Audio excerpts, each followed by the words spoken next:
तो जैसे कि हमने लास्ट एपिसोड के अंदर देखा था, वो रैबिट मॉन्स्टर जो होता है वो सीधे जो ये हाव होता है उसकी तरफ अपने स्पेयर से अटैक करने के लिए जाने लगता है। लेकिन तभी हम देखते हैं कि अचानक से ये हाव के सामने एक आइस वॉल जो होती है वो बन जाती है, जिसका वो स्पेयर जो होता है वो ये हाव तक ना पहुंचकर वहीं पर ही रुक जाता है। और इससे पहले कि वो रैबिट मॉन्स्टर जो है वो कुछ भी समझ पाता, हम देखते हैं कि जो वो रैबिट मॉन्स्टर होता है उसके चारों तरफ भी एक आइस की वॉल सी जो होती है वो बन जाती है। और हम देखते हैं कि फाइनली जो चूजाओ होता है वो वहाँ पर आ जाता है। और वहाँ पर आते हुए चूजाओ जो होता है वो उस रैबिट के ऊपर अटैक करते हुए बोलता है कि सच में ये रैबिट जो है वो काफ़ी ज़्यादा क्लोज था, तो इसीलिए ये हाओ इस रैबिट को अब तुम मेरे ऊपर छोड़ दो। और इतना बोलते के साथ ही चूजाओ जो होता है वो आकर रैबिट के ऊपर अटैक करता है, लेकिन रैबिट बचते हुए सीधे जंप कर देता है, जिस कारण अब जो चूजाओ और वो रैबिट होता है दोनों के बीच में काफ़ी खतरनाक फाइट जो होती है वो शुरू हो जाती है। और अब हम देखते हैं कि जो वो रैबिट होता है उसके स्पेयर को चूजाओ ने अपनी आइस के अंदर कैद कर दिया होता है। और इसी मौके का फ़ायदा उठाते हुए चूजाओ जो होता है वो सीधे रैबिट के ऊपर अपने अटैक को कर देता है, जिस कारण हम देखते हैं कि जो रैबिट होता है वो भी पीछे जाकर दीवार से टकरा जाता है।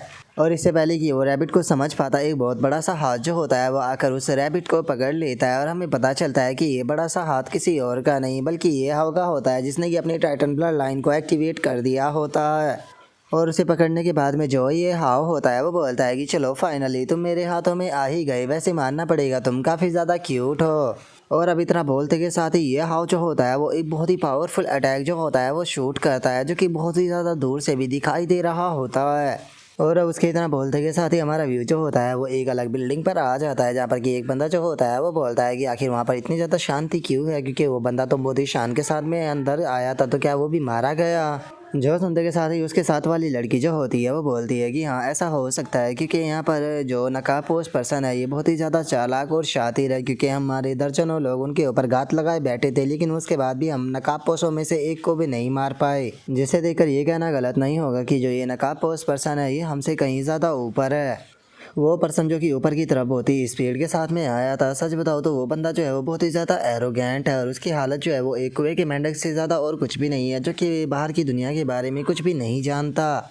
वो तो शुक्र है कि यहाँ पर बड़ी सिटी के जो टॉप स्टूडेंट है वो भी आए हुए हैं, जो कि हम लोगों की लेवल से एक अलग ही लेवल पर है। क्योंकि अगर बात की जाए यान जैंग की, जो कि जो मॉडू सिटी है वहाँ से बिलोंग करता है, इससे अलग शैन लू यू वो जो कि डीप ब्लू से बिलोंग करता है, और जिन चैन जो कि लुओली आइसलैंड से बिलोंग करता है। इन्होंने ऑलरेडी मास्क वाले बंदों को मारना भी शुरू कर दिया है, कोई नहीं जानता कि ये कैसे कर पा रहे हैं। जो सुनते के साथ ही जो वो दूसरे वाला बंदा होता है वो भी उस लड़की से बोलता है कि सच में ये फ्रेशमैन तो बहुत ही ज़्यादा स्ट्रॉन्ग है, मुझे लगता है कि ये लोग बहुत ही आसानी से चैंपियन बन जाएंगे। जो सुनते के साथ ही जो वो लड़की होती है वो बोलती है कि अगर फ्रेशमैन प्रेसिडेंट की बात की जाए तो वो भी आंडू यूनिवर्सिटी के लोकल से ही आता है। इससे अलग अलग जो बड़ी सिटियों के स्टूडेंट होते हैं उनके पास में ये एडवांटेज होता है कि उन्हें बचपन से ही बहुत ही अच्छी ट्रेनिंग दी जाती है, और इसी के साथ में उनके पास में रिसोर्सेस की भी कोई कमी नहीं रहती। इसीलिए उनके लिए जल्दी ग्रो करना एक मामूली सी बात होती है। उनके इतना बोलते के साथ ही अचानक से उन्हें सामने की तरफ जो ये आओ का बहुत पावरफुल अटैक होता है वो देखने के लिए मिलता है,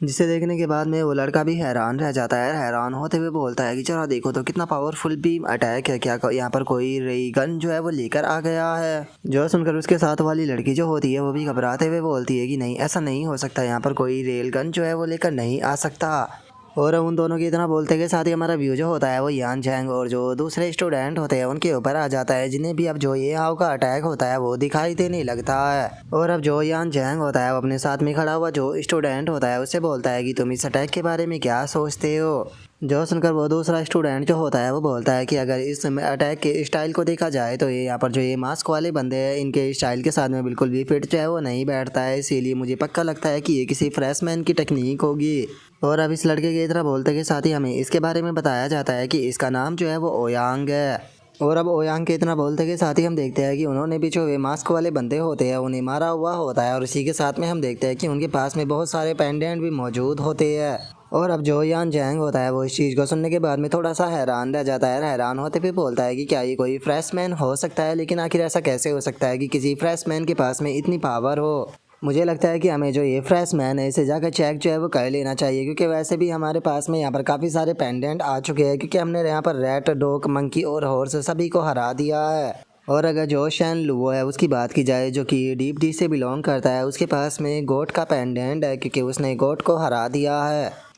जो सुनकर जो ओयांग होता है वो बोलता है कि अगर जिन चैन की बात की जाए जो कि लुओली आइसलैंड से बिलोंग करता है, उसके पास में स्नेक पेंडेंट, और वहीं एक और फ्रेशमैन की बात की जाए जिसका नाम कि लुओ किंग था, उसने यहाँ पर एक मिनियोटोर मॉन्स्टर को मारकर उसके पेंडेंट को ले लिया था। और मुझे लगता है कि यहाँ पर जो ये मास्क वाले बंदे हैं इन्हें असल में एक 12 जोडिक बीस्ट के द्वारा बनाया गया है, तो जिसका मतलब ये साफ है कि अब यहाँ पर pig, rabbit, rock star, tiger, dragon के पेंडेंट जो है वो बचे हुए हैं। इसीलिए अगर यहाँ पर जो ये ड्रैगन टाइप मॉन्स्टर है उसकी बात की जाए तो मुझे लगता है कि जो ये ड्रैगन टाइप मॉन्स्टर है यही इनमें सबसे ज़्यादा पावरफुल होगा, और इसके पास में जाने का मतलब है अपनी मौत को दावत देना, कि असल में ये यहाँ पर इन सभी का बॉस भी हो सकता है। और अगर इस टाइम पर बात की जाए जो जिन चैन और जो शैन लुओ है उन दोनों की वे भी आसपास में ही मौजूद है, तो इसीलिए मुझे लगता है कि अब जो गेम का फाइनल राउंड है उसके अंदर इंटर आने करने का टाइम जो है वो आ चुका है। और अगर हमें जो ये कंपटीशन है इसे जीतना है तो हमें यहाँ पर जो ये बीस्ट है इन्हें मारने के साथ में जिन स्टूडेंटों के पास में पेंडेंट है उनसे भी पेंडेंट भी जो है वो छीनने होंगे, तो इसीलिए अब इस चीज़ के लिए तैयार हो जाओ।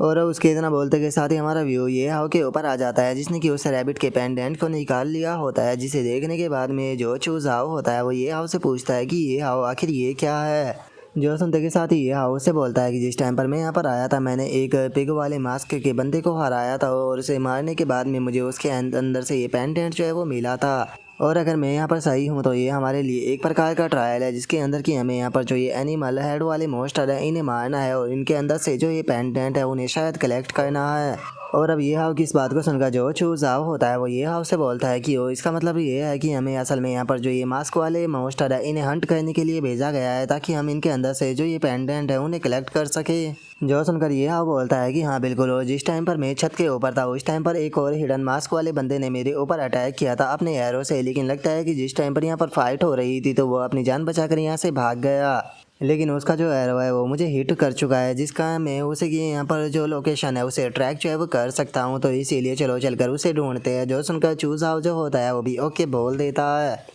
और अब इतना बोलते के साथ ही हम देखते हैं कि वे लोग जो होते हैं वो एक दूसरे लोकेशन पर आ जाते हैं, जहाँ पर आने के बाद में जो ये हाउ होता है वो उस जहाँ को देखते हुए बोलता है कि इस जहाँ को देखकर ये साफ दिखाई दे रहा है कि यहाँ पर पक्का बैटल हुई है। ऐसा लगता है कि वो मॉन्स्टर जो है वो शायद किसी दूसरे पर्सन के हाथ लग चुका है। और अगर इस जगह की बात की जाए तो ये जगह जो है वो अभी भी काफ़ी ज़्यादा गर्म है, जिसे देखकर ये साफ पता चल सकता है कि यहाँ पर फाइट किए गए ज़्यादा टाइम जो है वो नहीं बीता है, जिसका मतलब जिन लोगों ने उस मॉन्स्टर को मारा है वो ज़्यादा दूर जो है वो नहीं गया होगा, वो आसपास में ही होगा। और अब ये हाउ कितना बोलते के साथ ही जो चूज हाउ होता है वो अपनी जो ब्लड लाइन होती है उसे एक्टिवेट करते हुए अपने मन में सोचता है कि एक मिनट हमारे पास में आसपास में कोई मौजूद है। और अब इतना सोचते के साथ ही जो ये हाउ होता है वो एक दिशा में वो मुड़ते हुए सीधे अपना अटैक जो होता है वो उस तरफ कर देता है, और हम देखते हैं कि उसका अटैक जो होता है वो जाकर किसी चीज़ से टकरा जाता है।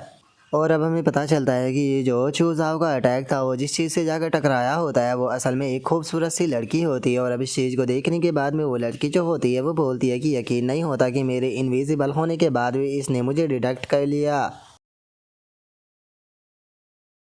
और अब उस लड़की के इतना बोलते के साथ ही हमारा आज का एपिसोड जो होता है वो यहीं पर ही कंप्लीट हो जाता है। तो नेक्स्ट एपिसोड के अंदर देखिए कि आगे क्या होता है। अगर आप लोगों को वीडियो अच्छी लगी हो तो लाइक करना, चैनल को सब्सक्राइब करना। मैं मिलता हूँ नेक्स्ट एपिसोड के अंदर, तब तक के लिए बाय बाय गाइस।